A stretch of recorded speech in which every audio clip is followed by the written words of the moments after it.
September महिन्यामध्ये सलग झालेली अतिवृष्टी आणि ढगफुटी सदृश पाऊस यामुळे खरीप पिकांसोबत द्राक्ष बागांना सुद्धा मोठा फटका बसला। द्राक्ष वेलींना सूक्ष्म घड धारणा होत नसल्याचं पाहून निफाडच्या कोटमगाव इथे हवालदिल झालेल्या एका शेतकऱ्यानं 2 एकर बागेवर कुऱ्हाड चालवून संताप व्यक्त केला।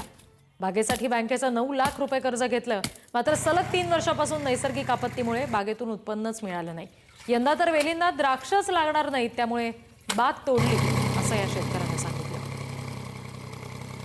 मी आता सध्या द्राक्ष बाग तोडायचं कारण असं आहे का 3 ते 4 वर्षापासून मला द्राक्ष बागेचा 1 रुपयाही भेटलेला नाही आहे आणि लाखो रुपये खर्च करून बी मी कर्ज काढलेलं आहे बँक ऑफ इंडियाकडून। 9 लाख रुपये कर्ज घेतलं होतं बाग उभं करण्यासाठी।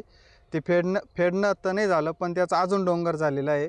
आणि कसं तलाठी कृषी अधिकारी आम्ही यांची संपर्क केला होता का पंचनाम्यासाठी यावं आमच्या भागात, पण अजून तर कोणी आलेलं नाही आहे। आणि त्याच्यामुळं आता आत्महत्येशिवाय काही पर्याय राहिलेला नाही। आम्हाला असं वाटतंय का सरकारनं कर्जमाफी जाहीर करावी।